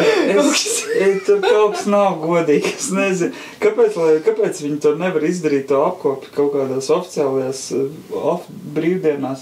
Kas tur ir tāds jādara? Bet viņi jau ir vaļā bieži tajās brīvdienās. Man liekas, ka nē. Man liekas, viņi strādā darba dienās. Tur katrā ziņā tur ir kaut kādi nepieejamie stāvi pirmām kārtām. Par ko tas ir? Kāpēc? Kāpēc tur nav vispār tā kā skaidrības? Tur ir tāda mistisks tās telpas. Tur nav tāds... Mans sestā maņa, mans spiegu sens tinglo, ka es ieeju iekšā tur. Man liekas, ka es kaut ko jūtu, ko viņi negrib, lai es jūtu. Tāpēc viņi man nelaiž pirmdienas iekšā. Jā. Tāda, es nezinu. Es uzticos savām šitādām domām bieži, kas man nāk, ka man liekas, ka tur kaut kas nav tīrs, un tad man liekas, ka tā ir taisnība. Es nezinu, varbūt tās kaut kāds vieglas pazīmes, bet es esmu gatavs ar šo te sadzīvot. Pizza nāk!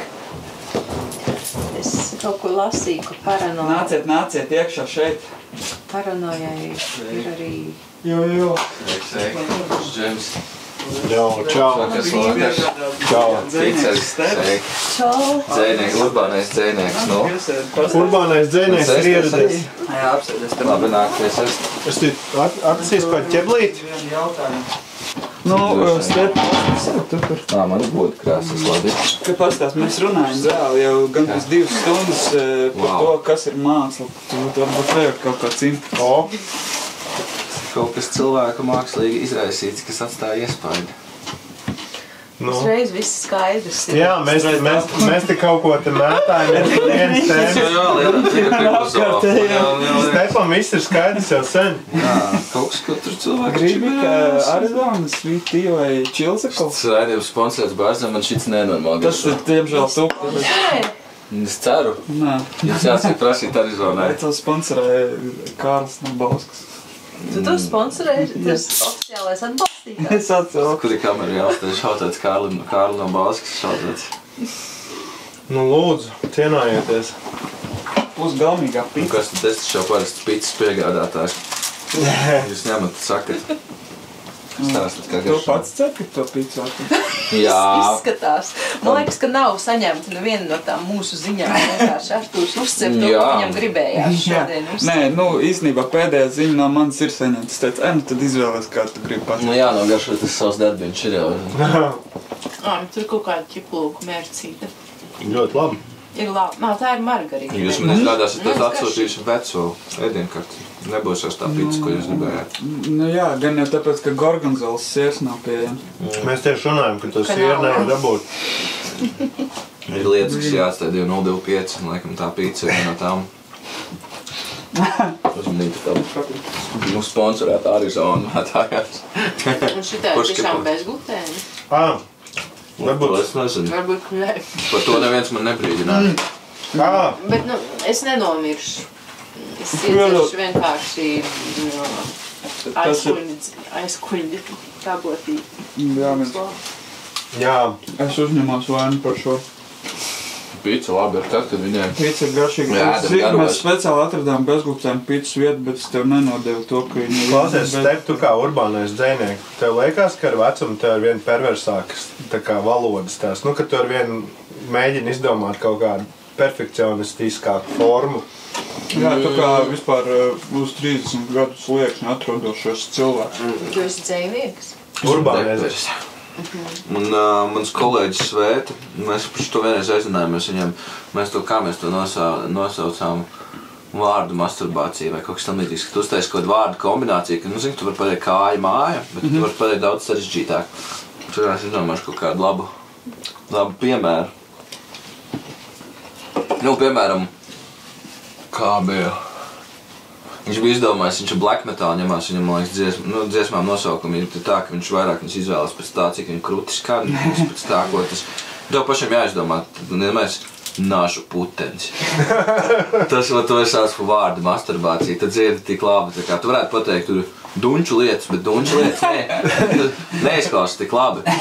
Bet nažu putenis, es negribētu būt nažu putenis, es gribētu redzēt, ka es skats nažu putenis, bet es negribētu būt tur. Īstenībā tieši repā man ļoti atkal patīk lietot tos hiperlatvisko valodu. Tas ir šausmīgi skaisti, jo tad viņa ieiet tā kā arī masās. Jā, tu vispār diezgan maz izmanto anglicismus. Es mēģinu pēc iespējas. Ja salīdzina ar to pašu Zaņāru, kurš diezgan, nu, viņš dažreiz pat divās valodās bliež. Bet tāpēc, ka Zaņārs, viņš tā kā mūziķis, man liekas, pieejam, viņš vienkārši kā izklausās līdzi melodijai, tā kā, nu...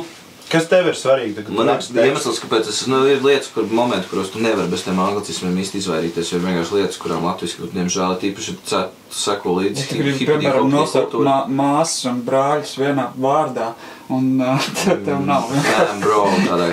Bet man liekas, anglicismi padara to mūsu dzēsni ļoti laikmetīgu. Vai arī, ja tu gribi to pateikt gender neitrāli. Jā, piemēram, nu, tā, tieši tā.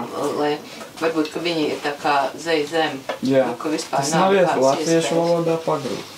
Jā, ir lietas, kas laikam ir priekš kam tā tie anglicismi dara, un tomēr, zin, tā ir urbāna valoda, un tur visādas kličkas un lingo, un visādi tādi... Nu jā, arī atcelts uz kultūru arī vajadzīgs, lai hip-hop headiem arī būtu, šitais. Tas pats prikols, viņš izklausās labāk nekā piedūriens. Kas ir piedūriens? Piedūriens neizklausās gangsta. Nav nekas, nu tas ir vienkārši mēģināts Nē, nu prikols ir lēni. Latvijas, ka kaut ko citu. Es čekoju telefonu, nekas tu pat ir... Mēs visi čekojam telefonu. Tu tas šķēles man paldies. Ņem, es nevienu. Pats būšu atstaisījis, atveris. Tas tikai liecina, ka tev labi sanāca. Jā, zin kā, ja mēs te pats neēd, tad labāk neņem rokās. Jā, par šitām tā valodām man tieši, es nešautotošu jūsu raidījumā citu raidījumu, bet man tieši bija pirms pāris. Jā, kāpēc ne? Nu, tad runājam pie Nacijas tāds jauns šovs, mums tieši bija pa valodniecību, viņi bija pasaukuši riktīgi Latvijas valodas eksperti un aizstāvētāji. Un es biju tas tā kā sātana advokāts, jo nu es jau zinu, ka mums tā valodiņa jākopja un jāizstāv, bet reiz esmu repers, man patīk indēt to valodiņu arī piesārņot. Vajag jaunas vārds latviešu valodā domāt, es uzskatu, es esmu pašlaik par to. Es domāju, ka labi, ja tev ir piekļuvi pilnam spektram, nevis, ka tu runā angliski, tāpēc, ka tu nemāki, vai krieviski, ka tu saki prikols, jo tu nevari izdomāt, tev nav vārds pigors tavā krātuvē, piemēram. Es to skatos līdzīgi, kā tu zīmē. Ir riktīgi kruti, ja tu māki vienkārši, piemēram, zīmēt ar zīmolu, bet vēl krutāk tu māki zīmola krītiņiem, ūdenskrāsām, ar apitogrāfu, mošpilien ar asinīm zīmēt. Līdzīgi skatos valodu, tu māki tikai vienu, bliņ izklaus pēc aprobežotības, un tu sēdi te vienā valodā, bet kad tu iemācies ar visām darīties, tad sanāk kaut kāds multikulturāli, kaut kāda speciālā īpašā figņa, tava personīgā figņa. Lots Steps atnāk un viss pasaka, kā ir. Man ir bijis vienkārši iespēja specifiski par šito runāt. Man ir bijis mājas darbs jau par šo domāt vienkārši. Sorry, jums sabojāja diskusija. Nē, patiesībā, ir kā, man liekas, ka es pārvaldu spektru, bet tomēr es ik pa laikam saprotu, ka ir kaut kāda valoda, ko es nesaprotu. Bet tev jau arī tās visslavenākais dzejolis ar lamu vārdu bļaģi. Nu, es tagad tā brutalizēju, tas cerams. Jā, tu jau vajag tu citēt dzeju. Tu nebrutalizē. Un toreiz īstenībā, tagad es tādu nekad vairs nerakstītu, jo nu, toreiz arī Krievija nešķita tik bīstam. Nu, jā. Tagad reāli arī bija. Bet, nu, tur jau, nu, tā kā tas atslēgas vārds bija tas bļaģi. Jā. Nu, tā kā tajā brīdī tā kā apvērsās perspektīvu uz to, kā tu uz to visu dzejoli skaties, kad ir bļaģi un tad viss mainās. Nu, tu tiki jau bļaģi. Kas kā mākslas darbā arī, nu, teiksim, apgrieztais pisuārs, tev ir vienkārši pisuārs, tu paņem viņu apgriez otrādāk, paraksti, un tas pēkšņi ir mākslas darbs. Tā kā, kas ir māksla? Tur tām krievu valodām, tas ar vairākiem čomiem, man par šito esmu runājis, man ir vairāk draugi, kas ir beiguši vispār klausīties mūziku krievu valodā, gan repu, gan roku, gan vispār. Es par šito viņam teicu. Nav jau tā valoda tur vainīga. Nē, es savā ziņā saprotu to ideju, bet tieši bieži vien tie mākslinieki, nu, tie paši reperi un pankrokeri un viss pārējais, viņam vispār politiski nav par visu to čērņu, kas mums riebjās un biedē. Tas savā ziņā liekas, ka mēs tā kā sodam viņus pa lielu huņu, ko cilvēki viņu vietā dara. Tā kā liela sanāk, kaut kādu lielo pimpīšu. Jā, bet atkal no otras puses ir tas, kā es jūtos to klausoties. Ja tas man tas totāli mans emocijas neizraisa. Sagādā diskomfortu, tad es vienmēr palasu par to grupu. Es palasu. Jā, to es arī tagad esmu sācis darīt. Es vispār agresīvi, es cenšos, tad, kad jau es zinu kaut kādu savu viedokli par to muzonu, tad es... Bet tu teiksim, varbūt muzons krievis, kas ir no Baltkrievijas, kas ir kaut kādi Baltkrievi, kas, ir, nezinu, disidenti vai... tā pati tā grupa Malčat Doma, kas te uz Latviju brauc ik pēc pāris mēnešiem. Daudzi viņi ir tie paši reperi, taču mēs cik daudz no viņiem pat pa visām kariem nerunājot, viņi pret to pašu kaut kādu Putina valdību, par to viņi pat tādu pašu Ganču, kuri jau tur cietumā gadiem iesaisties. Un viņi gadiem par to dirš un repo pretī un spirinās par savām, manuprāt, tiesībām. Un tagad viņiem vēl ir jāmaksā ne tikai par to, ka viņiem jau tā, viņiem ir ierobežot visas iespējas, dēļ tā, kur, ne visas iespējas, bet ierobežot dabisku lietu, manuprāt, dēļ tā, kur viņi piedzimuši. Tagad vēl dēļ Putina Huilo dēļ, bija cilvēki viņu muzonu vēl izvairās klausīties. Tas bišķi tā kā, nav lielākā traģēdija dzīvē, bet tā netaisnīgi bišķi liekas pret viņiem. Bet, neko darīt, pīsās prom no turienes. Jā. Es starp citu vēl atgriežoties par dzeju, piemēram, tā kā ar repu un slēmu man ir daudz vienkāršākas attiecības nekā ar dzeju, jo tas vienmēr,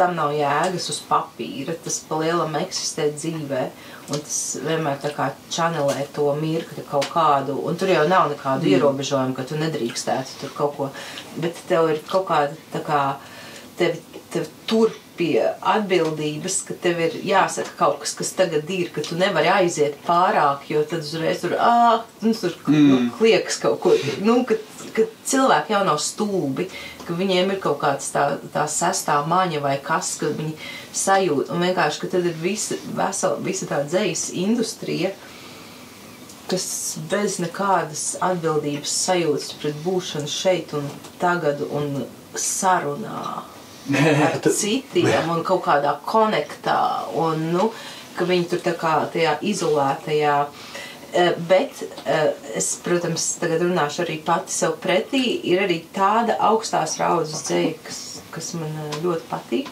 piemēram, Pols Cēlens, kas priekš manis ir tā kā dzejas etalons bet viņš, manuprāt, vienlīdz labi strādā gan uz papīra, gan arī izrunāts, jo viņš tiešām tā kā, viņš iziet valodai otrā pusē ar to, kā viņš raksta. Ka tur ir jābūt kaut kam tiešām ļoti krūtam, lai rakstīts teksts varētu būt.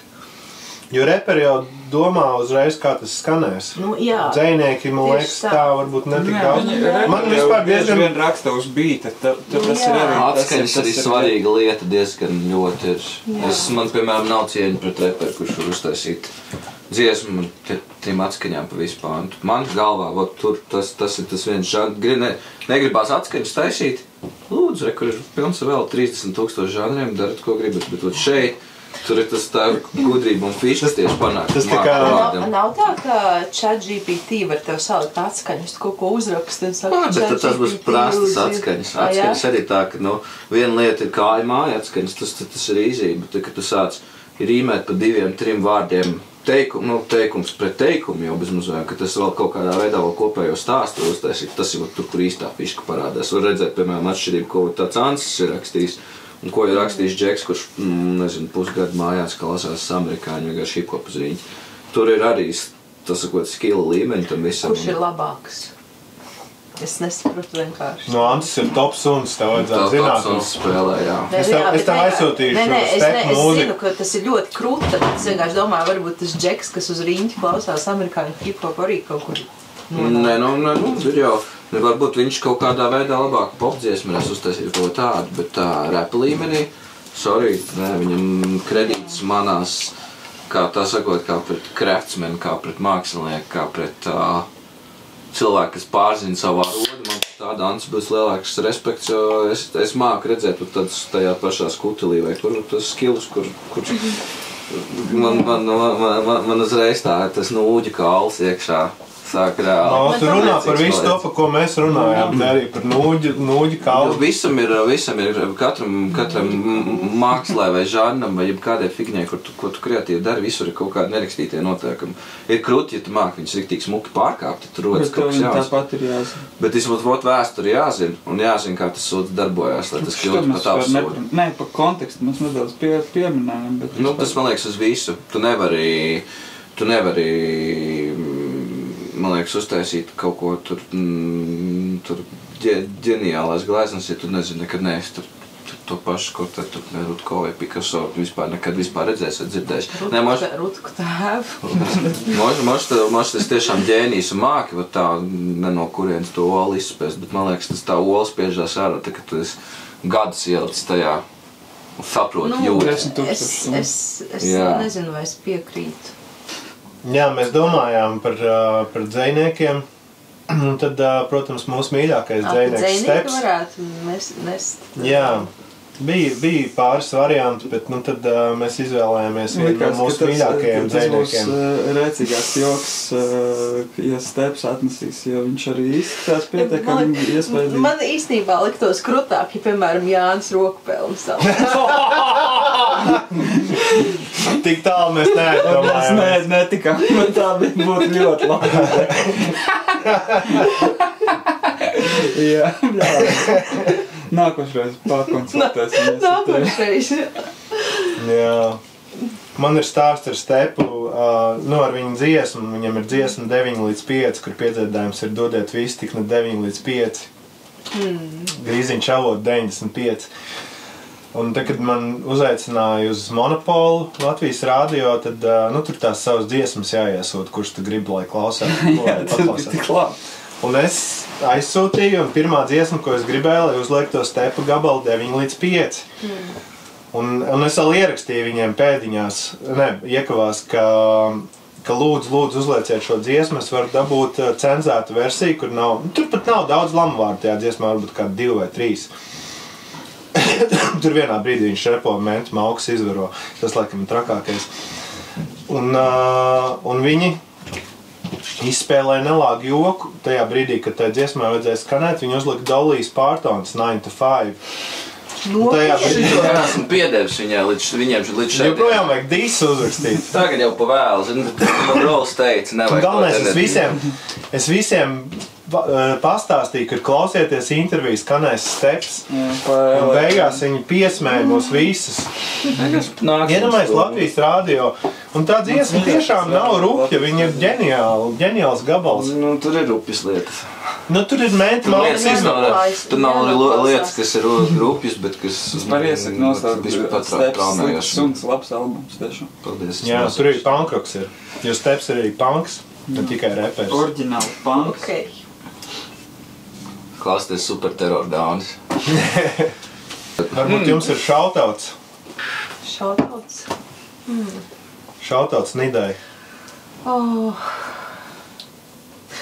Es savu šautautu izmantošu Ingmāra Freimaņa dzejas grāmatu Sirds un mute, lūdzu pērciet, manuprāt, labākais, kas latviešu dzejā ir noticis. Jā, un skatieties videoklipu Patīk kurīt, patīk šņaukt. Gaidēt Čurgalvas piedzīvam komiku. Jā, Čurgalva 2025. gadā mums parādās jauns supervaronis Čurgalva. Jā, drošās jau labais I'm not following, vienkārši jūs... Nē, par to vēl neviens nezina. Tas parādījies, un viņi vienkārši sāk runāt tā, ka es vairs nevaru saprast. Nē, viņi abi redzējuši to komiks, tā ir īsti tas komiks grāmata. Nē, es domāju, kopumā tā kā nevar saprast, kā jūs sakat. Tas ir tieši tik debili, kāds izklausās. Tas ir kaut kas izklausās debili, tad tas tieši vien arī ir debili. Un uz šīs nots mēs varam arī beigt.